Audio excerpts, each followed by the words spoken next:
이번에는 더불어민주당 조승래 의원을 연결해서 여당의 대응 방안을 들어보도록 하겠습니다. 안녕하세요. 예, 안녕하세요. 더불어민주당 조승래입니다. 예, 오늘 민주당도 그야말로 비상 상황이라고 들었습니다. 오늘 이 자리에 당초에 오시기로 했는데 그렇게 이렇게 멀리서나마 만나뵙게 돼서 반갑고 감사한 마음 먼저 말씀을 드리고 질문을 드리도록 하겠습니다. 예. 4+1 협의체에서 민주당을 뺀 합의체가 만들어온 협의안, 오늘 민주당의 의원총회에서 이것을 수용하느냐 안 하느냐를 놓고 경론이 펼쳐진 걸로 알고 있습니다. 분위기 어땠습니까? 예, 지금 한참 의총을 하고 있는 가운데 제가 나왔기 때문에 네. 아직 뭐 의총 결론이 어떻게 났는지에 대해서는 제가 말씀을 드리기 좀 어려울 것 같고요. 네. 다만 여러 가지 의견들이 다양하게 좀 제시가 되고 있고요. 특히 우리가 이 선거제 개혁을 왜 했는지에 대한 초심에 대한 확인들을 주문하신 의원들 목소리가 좀 많이 있었고요. 네. 그래서 우리가 이 선거제 개혁을 통해서 어떤 정치 개혁을 하고자 하는 것이냐에 대한 초심 얘기가 좀 많이 나왔다고 저는 그렇게 이해를 했습니다. 네.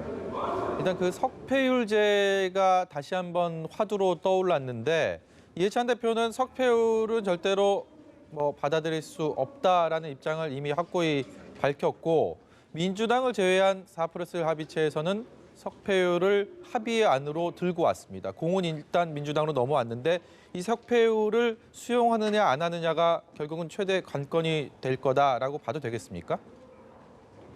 예, 지금 이제 석패율 문제뿐만 아니라 실제로 이 선거제 개혁과 관련해서는 몇 가지 쟁점들이 있었습니다. 첫 번째로는 패스트트랙 원안에는 지역구와 그 비례가 225대 75였지 않습니까? 그러니까 지역과 비례의 의석수 배분 문제가 있었고, 그거는 250에서 50구로 이렇게 어느 정도 좀 결론이 좀 나 있는 것 같고요. 네. 그다음 문제는 말씀하신 요 석패율 문제가 있고, 또 하나는 비례대표 내에서 연동률을 50석을 전부 다 할 거냐, 아니면 이 모자를 씌울 것이냐. 네. 그것과 관련된 좀 쟁점들이 있는데, 오늘 저희 민주당을 제외한 그 3+1 이 당에서는 30석에 대한 모자를 씌우고 네. 석패율제를 도입하자라는 그런 제안을 좀 한 것 같습니다. 네. 근데 이제 석패율제에 대해서는 다양한 좀 우려들이 좀 제기가 되고 있는 것 같아요. 예. 예를 들면 그렇습니다. 이 석패율제와 연동형이 서로 연결이 돼 있기 때문에 네. 자칫 극단적인 경우 이럴 수가 있습니다. 지역구에서 소위 5% 정도로 꼴찌한 후보가 네. 이 석패율 때문에 비례대표 의원이 되는 상황도 생길 수가 있습니다.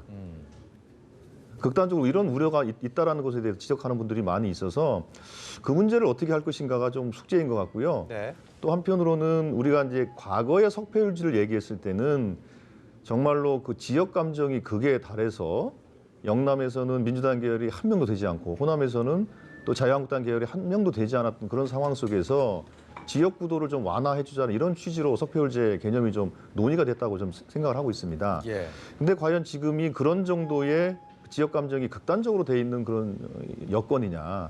이게 과거에 비해서는 많이 좀 개선이 돼 있는 상황이기 때문에 네. 이런 조건 속에서 석패율제를 논의한다면 우리가 다른 관점에서 좀 검토해봐야 되는 것이 아니냐, 이런 의견도 있는 것 같습니다. 네. 이른바 4+1 협의체에서 결국은 원내대표급 간 협의를 통해서 진통 끝에 합의안이 나오게 된다면 국회 본회의 상정 절차를 당연히 밟게 될 텐데, 앞서서 김정재 자유한국당 의원 저희가 연결하면서 보니까 로텐더홀 뒤포 뒤쪽에 자유한국당 의원들이 여전히 이렇게 자리를 지키고 있었고, 김정재 의원도 여기에 대해서 온몸으로 막을 것이다라는 아주 강한 발언을 했습니다. 그렇다면 저희가 충돌하는 모습들 결국 그렇게 볼 수밖에 없는 상황이 전개가 될까요? 어떻게 보십니까? 그렇게 안 되기를 바라고요. 지금 그 민주당을 제외한 3+1이 만든 단일안, 사실 단일안을 만들어 낸 것도 사실은 어찌 보면 좀 다행스러운 일입니다. 왜냐하면 정의당이나 민주평화당이나 대한신당이 각각의 생각이 달랐기 때문에 저희 민주당 입장에서는 그것을 협상하고 단일안을 만드는 과정이 정말 어려웠습니다. 근데 지금 이제 그 단일안을 만들었으니 그 안과 저희 민주당의 의견을 모아서 또 단일안을 만들어야 될 것이고요. 또 그렇게 모아진 안과 또 자유한국당과 함께 또 논의를 해봐야 되겠죠. 네. 우리는 언제든지 자유한국당과 대화할 자세가 돼 있고요. 대화를 일방적으로 안 하고 있는 것은 자유한국당입니다. 네. 마치 그동안 아시는 것처럼 예산안 처리 과정이나 민생법안 등을 처리하는 과정 속에서 합의를 숱하게 했다가 합의를 깬 정당은 자유한국당입니다. 네. 합의 깨는 것을 밥 먹듯이 하면서 합의에 의해서 다른 선거법을 비롯해서 이런 걸 처리하자고 주장하는 것은 좀 어불성설이다 이렇게 생각하고 있습니다만, 그러나 이 문제에 대해서는 당연히 저희들이 자유한국당과 마지막 문은 항상 열어둘 것이다 이렇게 말씀드리겠습니다. 네, 오늘 민주당의 행안위원들이 경찰청을 항의 방문했다라고 들었습니다. 이른바 지난 월요일 날 국회에서 있었던 자유한국당 지지자들의 폭력 사태, 규탄 대회에 대해서 강한 항의의 뜻으로 이해를 했는데요. 여기에 대해서 자유한국당은 뭐 불미스럽긴 하지만 그렇다고 그게 법적으로 문제가 될 건 없다라는 취지로 입장을 내놓고 있습니다. 이에 대한 조승래 의원의 생각은 어떠십니까? 그 보수 정당의 가치는 법치주의입니다. 그리고 원칙과 그러니까 바른, 이것이 이제 보수 정당의 가장 큰 가치인데, 불미스러운 일은 있었습니다만 뭐 법적으로 문제될 것은 없다라고 말씀하시는 거는 정말로 그거는 사리에 안 맞는 말씀을 하시는 거고요. 예를 들면 얼마 전에 민주노총이 국회 담장을 뛰어넘어서 국회에 뭐 소위 이제 난입을 했던 사건들이 있었지 않습니까? 예. 그때 자유한국당 계열의 뭐 이주영 국회 부의장이라든지 다른 분들이 했던 말씀을 들어보면 그때 상황과 지금의 상황을 어떻게 다르다고 얘기할 수는 이해할 수가 없고요. 반듯한 보수 정당을 표방하는 자유한국당이 한다면 오히려 엄격한 법적 적용을 촉구해야 되는 것이 저는 당연하다고 생각을 하고 있습니다. 예. 그런 측면에서 월요일 날 보여줬던 그 모습은 정말로 심각한 상황이라고 생각을 하고 있고요. 네. 특히나 그 보수 집회가 갈수록 좀 폭력화되고 정말 그런 아수라장이 없는데, 예를 들면 그 청와대 앞에서 지금 한기총 등이 좀 그 집회 시위를 하는 게 있지 않습니까? 예. 그거의 경우에도 그 주변에 있는 맹학교 학생들이 학습권을 정말로 중대하게 침해받을 정도의 집회를 하고 있는 상황입니다. 네. 그거에 대해서 그 장애를 갖고 있는 아이들이 호소를 하고 있음에도 불구하고 그 장애 학생들의 기본권을 철저하게 좀 무시를 하고 있는 상황입니다. 네. 그 왜 보수 집회가 이렇게 좀 극단적으로 자꾸 폭력화되는지 자유한국당은 정말로 심각하게 고민할 필요가 있고요. 이게 보수 정당, 보수주의를 위해서 과연 좋은 것인가에 대해서 한번 숙고를 해주시기를 당부를 드리겠습니다. 네. 화제를 돌려보도록 하겠습니다. 정세균 국무총리 후보자, 정세균 전 국회의장이 국무총리 후보자로 어제 지명이 됐습니다. 청와대의 고심 상당히 느껴졌고, 정세균 의장의 총리 후보 지명을 두고도 여야의 견해는 엇갈리고 있습니다. 앞서서 야당의 자유한국당에서는 격에 대해서 큰 초점을 맞추고 얘기를 했습니다. 그럼 의회에 대한 모독이라는 표현까지 썼습니다. 조 의원은 어떤 생각 갖고 계십니까?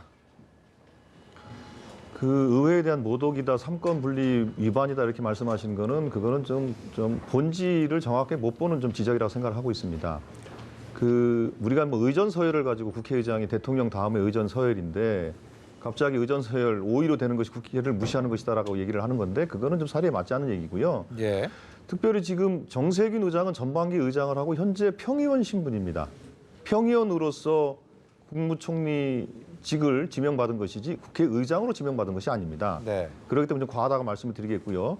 또 한편으로는 삼권 분립에 대해서 말씀을 하시는데, 과거에 이회창, 김석수, 또 김황식 네. 이런 분들이 대법관을 하셨던 분들이 또 국무총리를 했습니다. 그러면 이거는 법원을 무시하는 거가 되겠습니다. 그러니까 이런 문제들 때문에 실제로 그 어떤 경륜을 가지고 그 국무총리직을 잘 수행할 것이냐, 특히나 정세균 의원의 경우에는, 지명자의 경우에는 물론 의장까지 하시고 육선 의원에다가 산자부 장관까지 역임하신 자타가 공인하는 경륜과 능력을 겸비한 분이라고 또 말씀들을 하고 있고, 또 한편으로는 통합형 지도자라는 평을 많이 받고 있지 않습니까? 예. 그래서 지금 현재 여와 야 이런 심각한 갈등, 보수와 진보의 갈등, 또 경제적인 침체 상황에 대해서 현재 우리가 선택할 수 있는 가장 최적의 선택지를 대통령께서 선택했다, 저는 이렇게 생각을 하고 있고요. 네.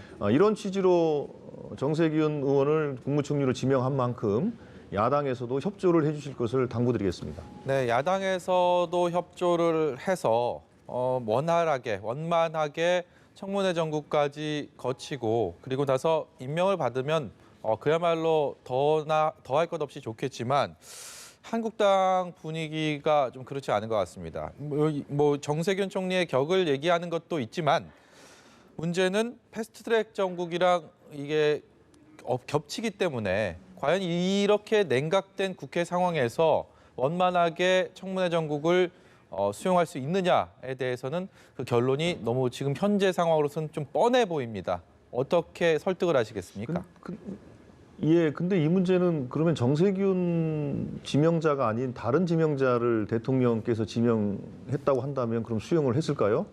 저는 정세균 지명자에 대한 이러저러한 시비는 그 시비를 위한 좀 부실거리에 불과하다고 생각을 하고 있고요. 네. 제가 보기에는 그 어떤 후보자를 내세워서 저는 무조건 반대를 했을 거라고 보고 있고요. 네. 지금 현재 자유한국당이 보여주는 것은 저는 무조건 반대 그 이상이 아니다 생각을 하고 있고 예. 그러나 그럼에도 불구하고 정세균 후보자는 물론 저희 민주당은 자유한국당이 이성을 되찾고 무조건 반대가 아니라 합리적으로 토론하고 검증해서 국무총리직을 제대로 수행할 수 있는 분인지 아닌지에 대해서 우리가 깊이 있게 공론하고 숙고할 수 있는 그런 자세를 좀 보여줄 것을 촉구할 생각이고요. 네.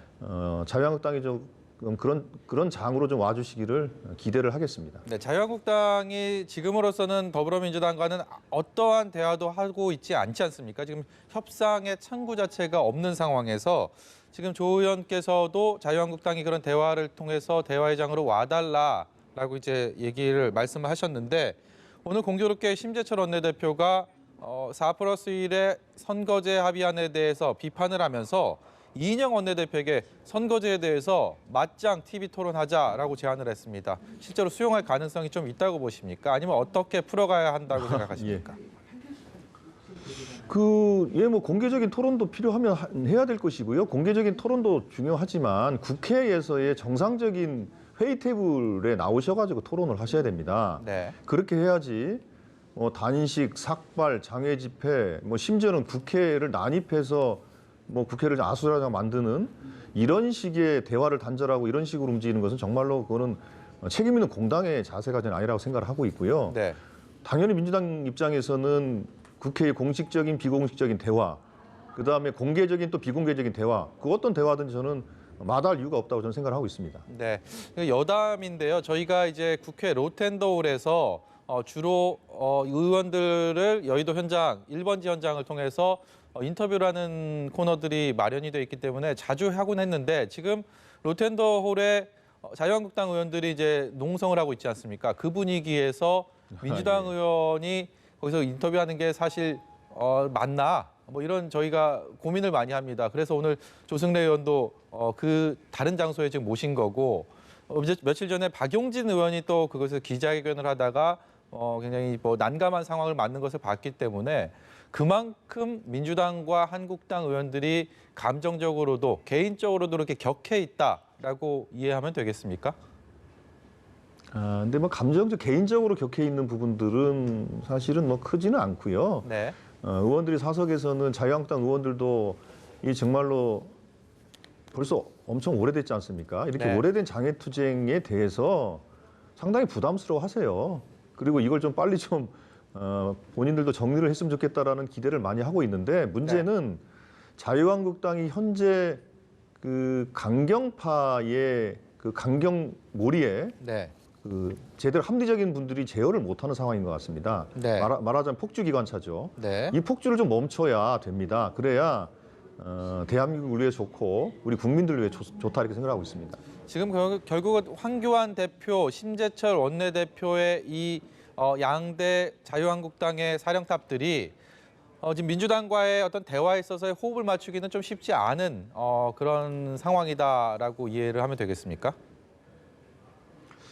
지금 현재 보여지는 모습은 그렇게 돼 있는데, 그러니까 어떤 조직이든지 간에 그게 이 합리적이고 객관적인 뭔가 흐름이라는 게 항상 있어야 됩니다. 그래 이게 이제 중심이 돼서 네. 그 조직을 움직여야 되는데 제가 보기엔 자유한국당은 이 합리적 중심이 좀 상실됐다 이렇게 보고 있습니다. 네. 빨리 이 합리적 중심을 좀 만들었으면 좋겠고요.